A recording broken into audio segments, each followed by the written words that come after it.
श्री कृष्ण का जन्म उनके मामा कंस की नगरी मथुरा के कारागार में काली अंधेरी रात में हुआ। कारागार से निकालकर उनके पिता वासुदेव माता देवकी की जानकारी में यमुना नदी को पार कर अपने भाई के घर गोकुल में सुरक्षित छोड़ आए थे तथा नंद बाबा और माता यशोदा की नवजात कन्या को कारागार में ले आए थे। इतना तो आप सबको याद होगा प्रिय भक्तों, जिसके विषय में हम इस वीडियो के पहले भाग 1 और भाग 2 डाल चुके हैं, जिनका लिंक आपको डिस्क्रिप्शन बॉक्स में मिल जाएगा। आप लोग कृपा करके श्री कृष्ण के जन्म, उनकी लीलाएं और कंस के वध से जुड़ी इन वीडियोस को लाइक शेयर ज़रूर करें और अपने महत्वपूर्ण विचार कमेंट बॉक्स में ज़रूर लिखें, ताकि हमें ये पता चल सके कि आपको हमारा ये छोटा सा प्रयास पसंद आ रहा है या नहीं। आप हमें सुझाव भी दे सकते हैं और यदि किसी और विषय पर कहानी या कथा सुनना चाहते हो तो वो भी ज़रूर बताएं। और इसके लिए आपका स्वागत है अनंत आशीर्वाद में। हमारी आने वाली वीडियोस के लिए बेल आइकन पर ज़रूर क्लिक करें, ताकि आपको समय समय पर नोटिफिकेशन मिल जाए। कृष्ण, कन्हैया, माधव, श्याम, गोपाल, केशव, द्वारकेश या द्वारकाधीश, वासुदेव आदि नामों से भी उनको जाना जाता है। कृष्ण निष्काम कर्मयोगी, आदर्श दार्शनिक, स्थित प्रज्ञ एवं दैवी संपदाओं से सुसज्जित व महान व्यक्तित्व के थे।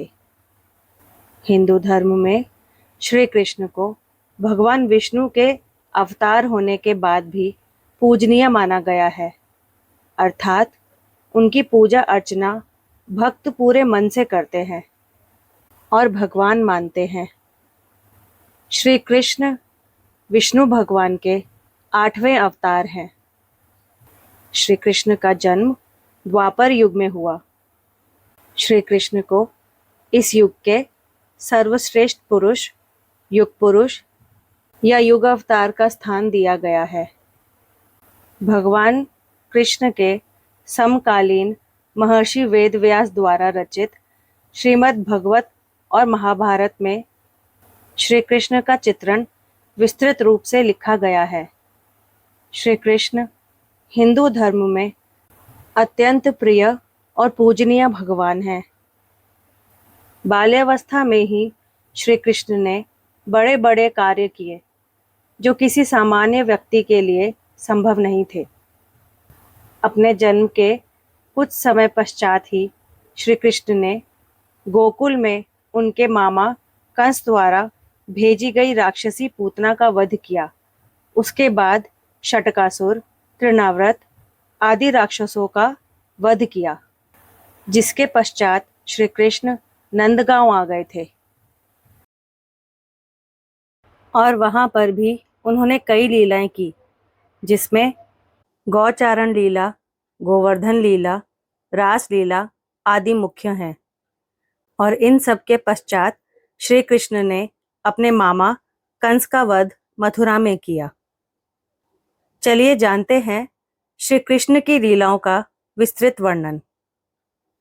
श्री कृष्ण के जन्म के पश्चात योग माया द्वारा दी गई चेतावनी और उनकी बातों को सुनकर कंस को अति आश्चर्य हुआ और उसने देवकी और वासुदेव को कारागार से मुक्त कर दिया। तत्पश्चात कंस ने अपने मंत्रियों को बुलाया तथा योग माया द्वारा कही गई बातों पर मंत्रणा करने लगा। कंस के मूर्ख मंत्रियों ने कहा, हे राजन, देवताओं ने यह धोखा किया है, इसलिए देवताओं का ही नाश करना चाहिए। ब्राह्मणों के यज्ञ आदि को बंद करवा देना चाहिए। इंद्र को तो आप कई बार परास्त कर ही चुके हैं।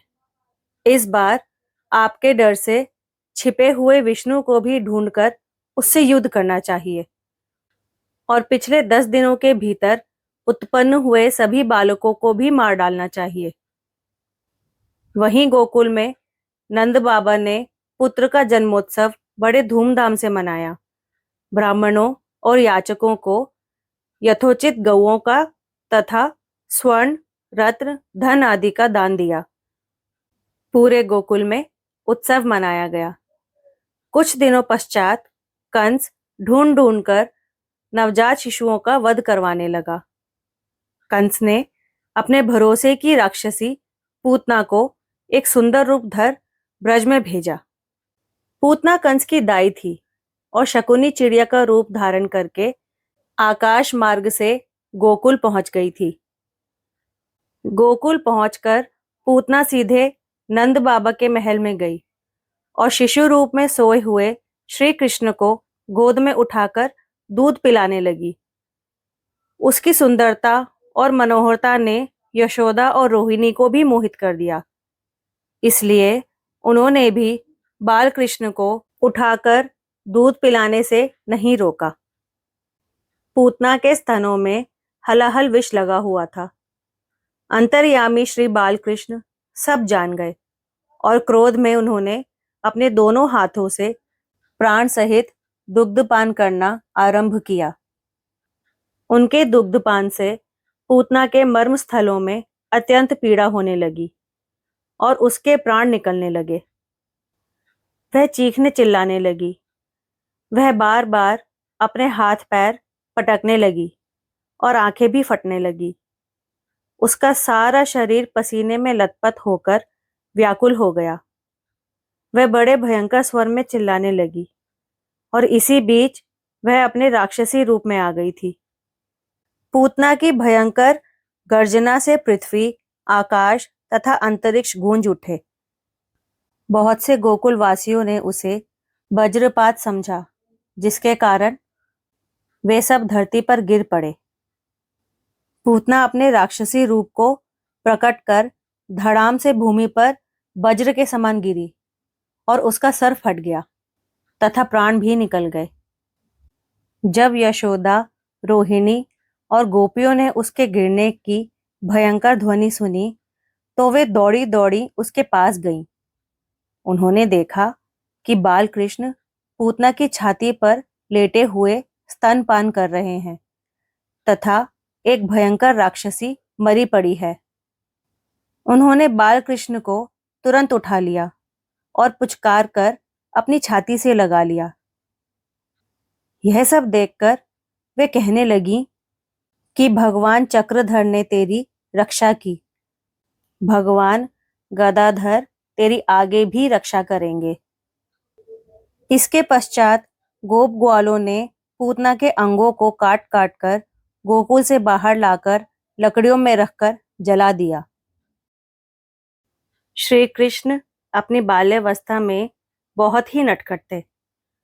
उनकी प्रतिदिनों की शरारतों से माता यशोदा बहुत तंग आ गई थी। लेकिन इन सभी नटखट हरकतों के साथ ही श्री कृष्ण की यह शरारतें सबको भाती भी थीं। एक बार माता यशोदा ने माखन निकाला और उसे रखकर किसी कार्य से रसोई में चली गईं। इस अवसर का लाभ उठाकर बालकृष्ण ने चुपके से माखन उठाया और थोड़ा बहुत स्वयं खाकर बाकी का वानरों को खिलाने लगे।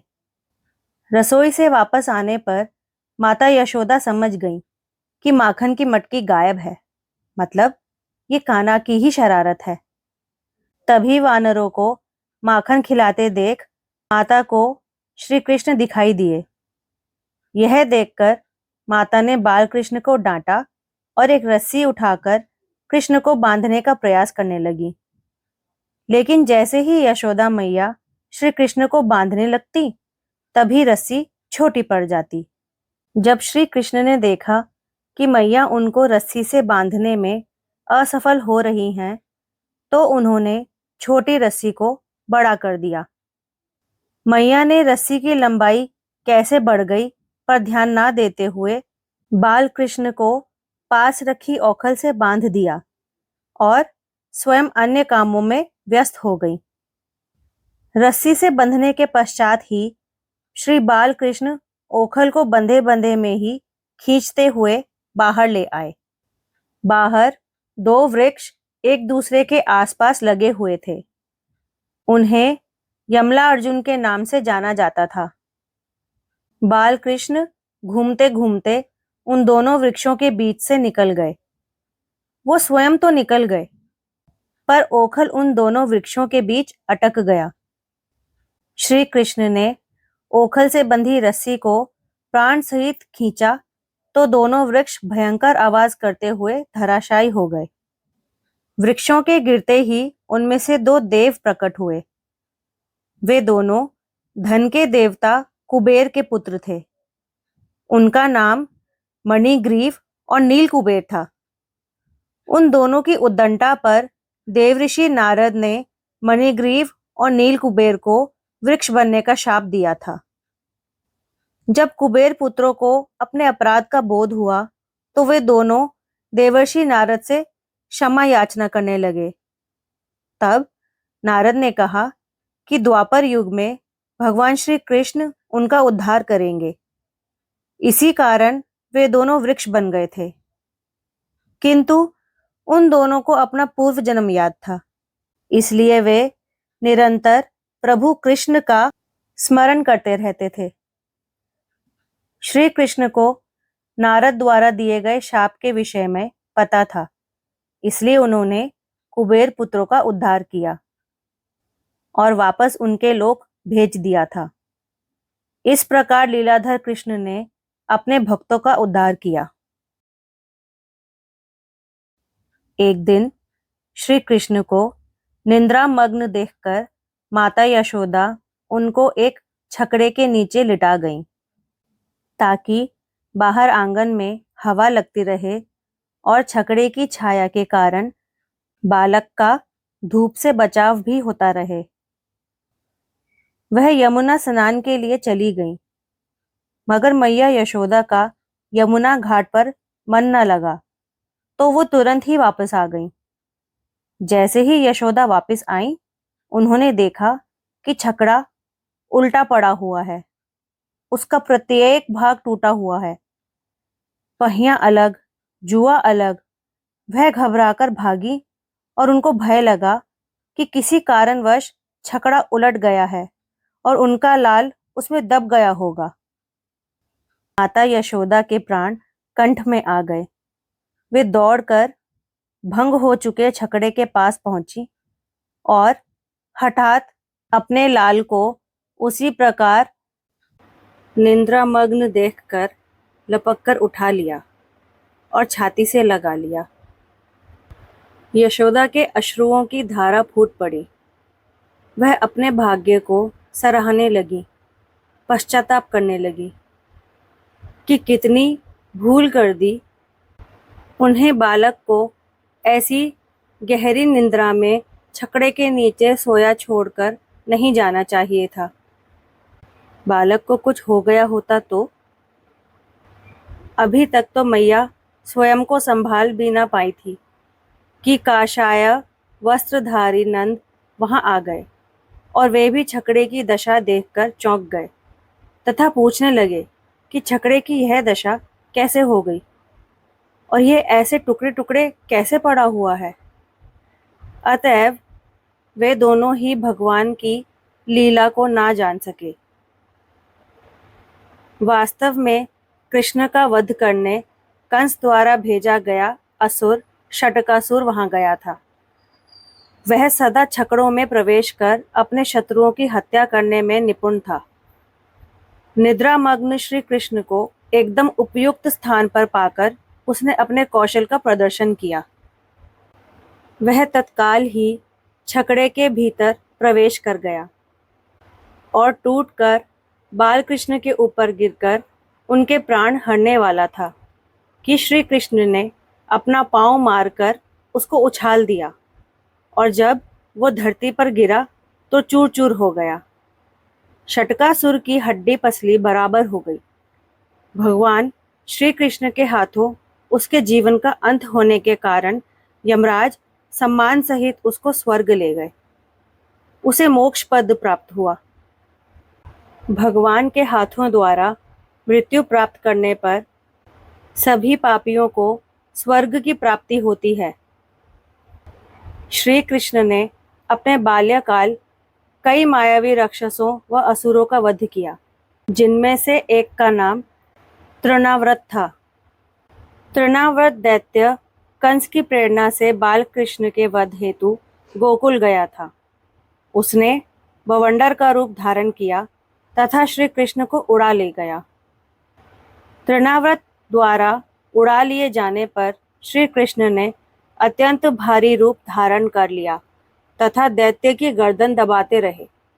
अंत तो गत्व वह निष्प्राण होकर बालकृष्ण सहित ब्रज में गिर पड़ा।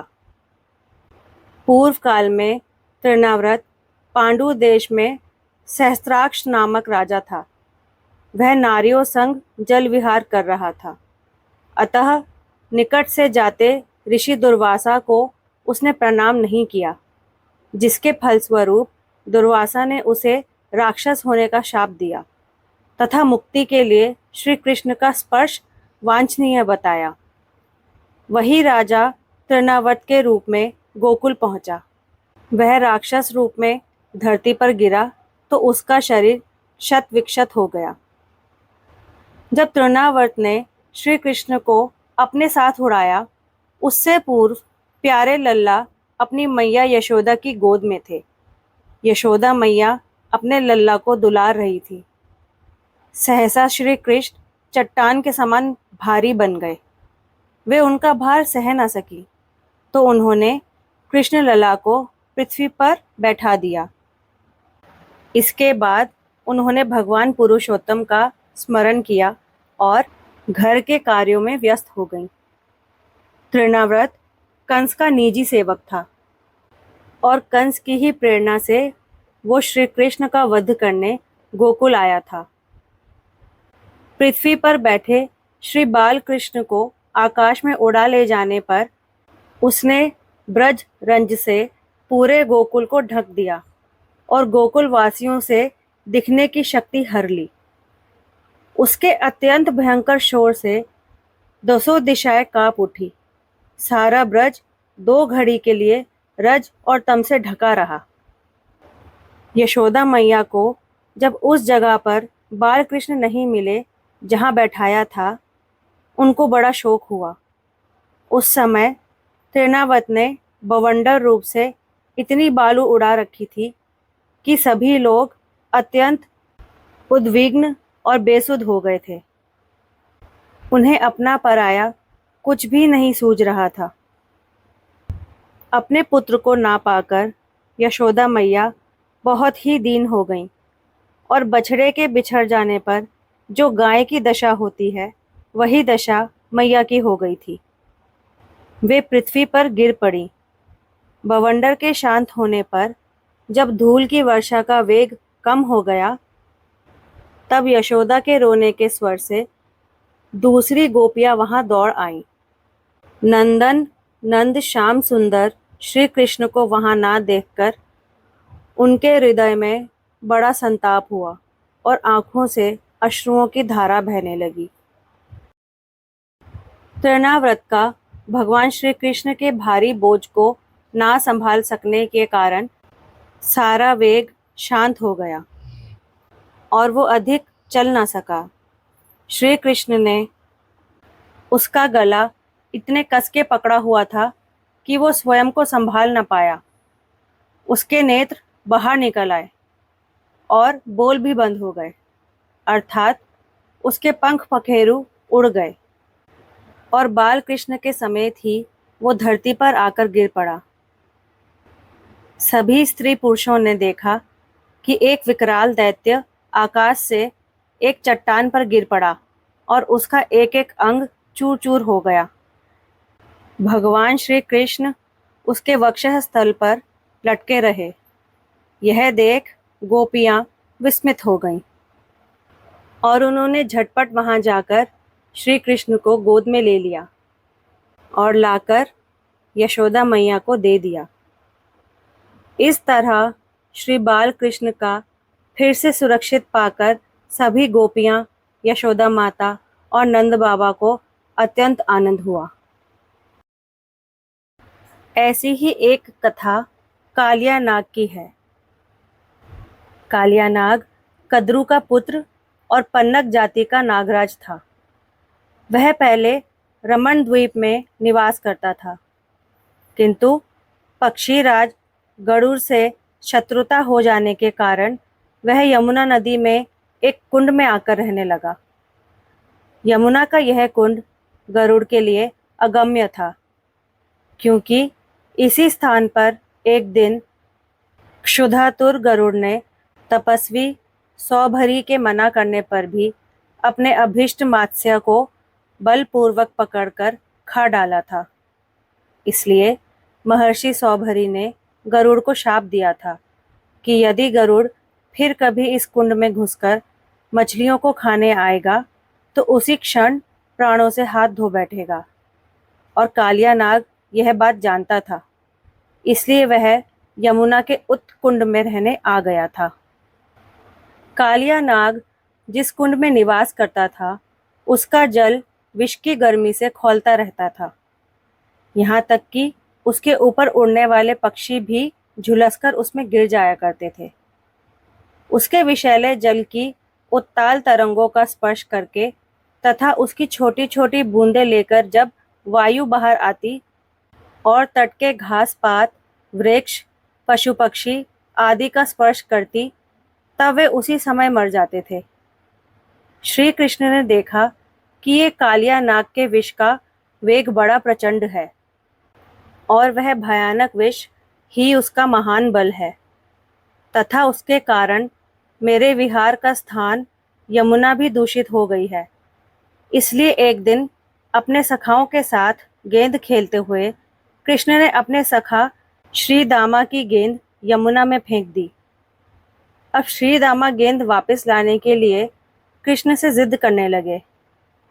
सब सखाओं के समझाने पर भी श्रीदामा नहीं माने और गेंद वापस लाने के लिए कहते रहे। तब श्री कृष्ण ने सखाओं को धीरज बंधाया और पास के एक कदम्ब के पेड़ पर चढ़ गए। श्री कृष्ण के द्वारा स्पर्श करने पर कदम्ब का वह पेड़, जो ठूंठ हो चुका था, फिर से सहसा हरा भरा हो उठा। उसमें जनजीवन की बहार आ गई। कदम्ब पर चढ़कर श्री कृष्ण ने यमुना के जल में छलांग लगा दी। उनके जल में कूदते ही यमुना का जल इस प्रकार आप्लावित हुआ जैसे यमुना में कोई बृहदाकार कोई वस्तु आ गई हो। फिर आप्लावित जल यमुना के किनारों से भी ऊपर आ गया। कालिया कृष्ण ने इस भयंकर विषधर को चेतावनी देते हुए कहा, अब निरीह प्राणियों पर होने वाले अत्याचारों का समय समाप्त हो चुका है। अपनी अनेक पत्नियों और पुत्रों के साथ कालिया दह में निवास करता हुआ कालिया भुजंग एक बालक की चेतावनी सुनकर क्रोध में फुफकार कर उठा और तुरंत अपने निवास स्थान से बाहर निकल आया। कालिया ने फुफकारते हुए भगवान श्री कृष्ण पर आक्रमण कर दिया। सभी ग्वाल बाल चिंता निमग्न हुए कृष्ण की लीला को निहार रहे थे। उनमें से कुछ ग्वाल बाल वृंदावन में नंद यशोदा के पास जाकर इस बात की सूचना दे आए कि कृष्ण कालिया दह में यमुना में कूद गए हैं और अब कालिया नाग से युद्ध कर रहे हैं। कालिया नाग ने कृष्ण को एक साधारण बालक समझकर अपनी कुंडली में दबोच लिया और उन पर भयंकर विष की फुफकारें छोड़ने लगा। किंतु उस समय कालिया को बड़ा आश्चर्य हुआ। उसकी तीव्रतम फुफकारों का भी उन पर कोई प्रभाव न पड़ा। कृष्ण को कालिया भुजंग की कुंडली में जकड़ा देखकर माता यशोदा कांप उठी कि उनके कोमल शरीर वाले प्राणों से प्रिय दुलारे को कालिया नाग ने कितनी बुरी तरह जकड़ा हुआ है। माता यशोदा दौड़ती हुई यमुना की ओर बढ़ने लगी और यमुना के जल में कूदना चाहती थी कि उन्हें वहां उपस्थित ग्वालों ने संभाल लिया। वृंदावन के सभी बाल वृद्ध इस समय यमुना तट पर आ खड़े हुए थे। उनके मन में कृष्ण के प्रति गहन चिंता और नयनों में वियोग के आंसू थे। अब वे इस बात को समझ चुके थे कि कृष्ण कालिया नाग से युद्ध में जीत नहीं सकते, इसलिए उनकी व्याकुलता और भी बढ़ गई थी। लगभग 2 घंटे तक कालिया ने कृष्ण को एक सामान्य बालक की भांति ही अपनी कुंडली पाश में जकड़े रखा। जब कृष्ण ने देखा कि वृंदावन के समस्त नर नारी उनके वियोग में बुरी तरह तड़प रहे हैं और नंद यशोदा की दशा तो इतनी बिगड़ चुकी है कि वे कदाचित मृत्यु के निकट जा रहे हैं, तो उन्होंने एक झटके में ही स्वयं को कालिया की कुंडली से विमुक्त कर लिया। कृष्ण उस विकराल सर्प पर इस प्रकार टूट पड़े जैसे गरुड़ किसी सर्प को अपना शिकार बनाता है। कालिया नाग कृष्ण के प्रहारों को सहन ना कर सका और शीघ्र ही थककर चूर हो गया। कृष्ण उछलकर कालिया के फनों पर चढ़ गए और उस पर पैरों से प्रहार करने लगे।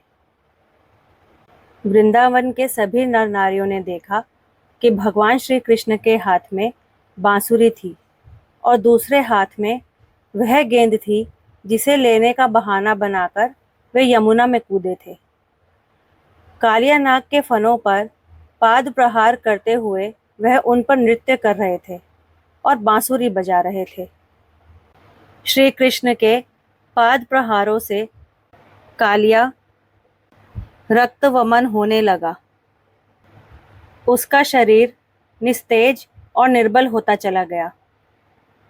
कृष्ण को इस स्थिति में नृत्य करते देख वृंदावन वासियों ने उनकी उच्च स्वर में जय जयकार करनी आरंभ कर दी।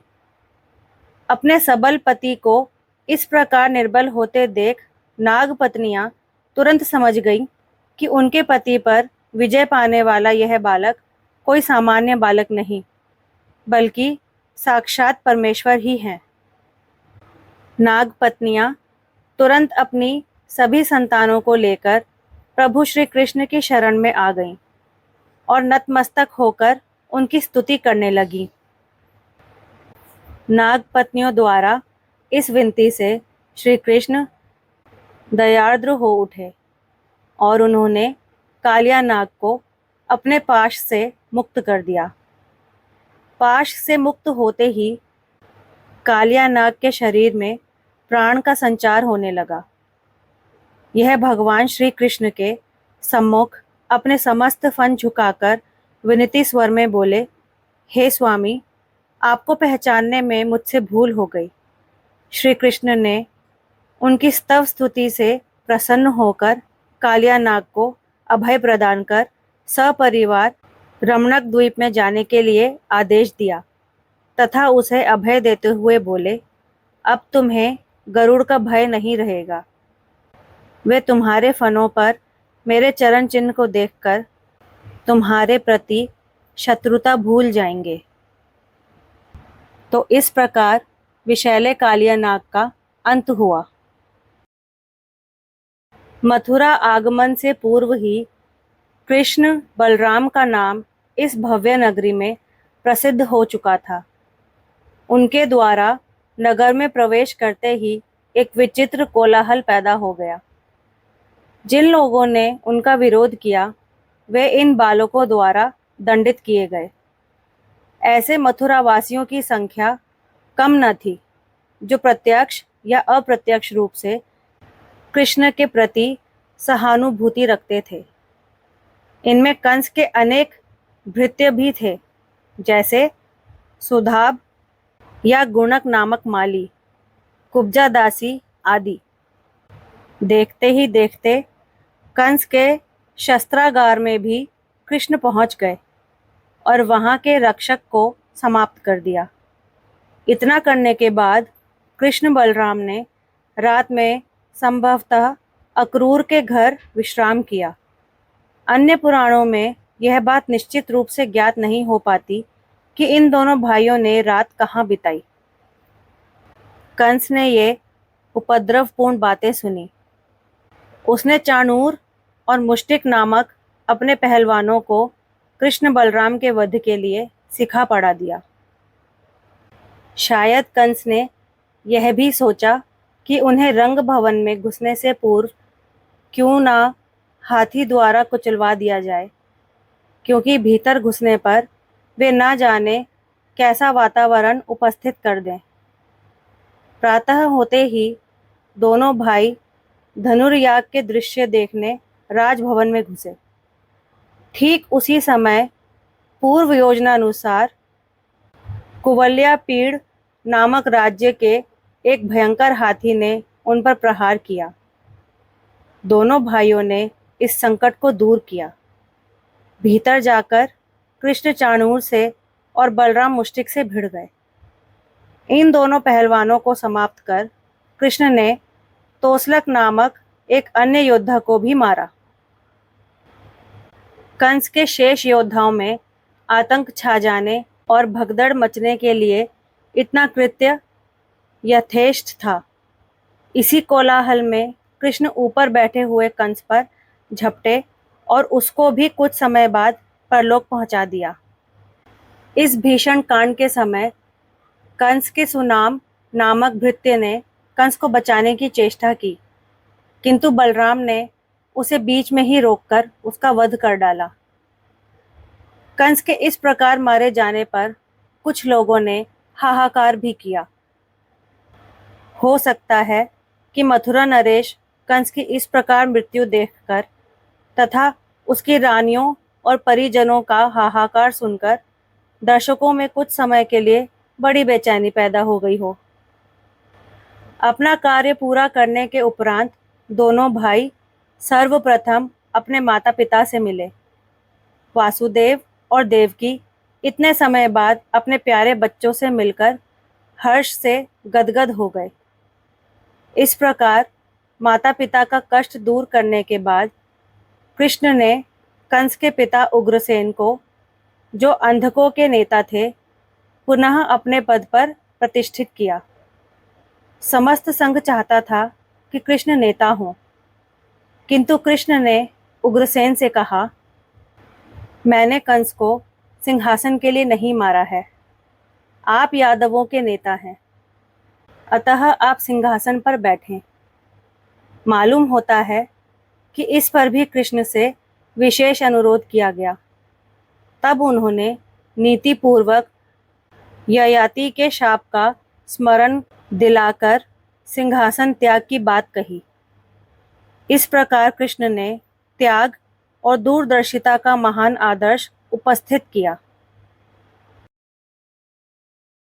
तो भक्तजनों, आज की इस वीडियो में श्री कृष्ण के जन्म, उनका कंस से रिश्ता, उनकी लीलाएं और कंस के वध की कथा के साथ इस कहानी के तीसरे भाग का अंत होता है। वैसे तो श्री कृष्ण से जुड़ी और भी कथाएं व कहानियां हैं। आखिर वो है तो एक भगवान ही ना। और उनकी लीलाएं 3 भागों में संक्षेप में बताना असंभव है, क्योंकि श्री कृष्ण ने अपने जीवन की शुरुआत में और भी असुरों, राक्षसों व दैत्यों का वध किया है, जिनमें और भी नाम हैं, जैसे कि बकासुर, आघासुर, वृषभासुर, घेनुकासुर, कागासुर, प्रलंबासुर, कुवलयापीड़, मुष्टिक, शंखचूड़, काल्यवन, नरकासुर, वत्सासुर जैसे नाम शामिल हैं। अगर आप इनसे जुड़ी कथाएं भी सुनना चाहते हो तो हमें कमेंट सेक्शन में ज़रूर बताएं, या फिर हमारे इंस्टाग्राम पेज पर आप डीएम भी कर सकते हैं, जिसका लिंक आपको डिस्क्रिप्शन बॉक्स में मिल जाएगा। यदि आपने यहाँ तक वीडियो पूरी देखी और सुनी है तो मानो आपको श्री कृष्ण का अनंत आशीर्वाद मिल गया। धन्यवाद। जय श्री कृष्ण।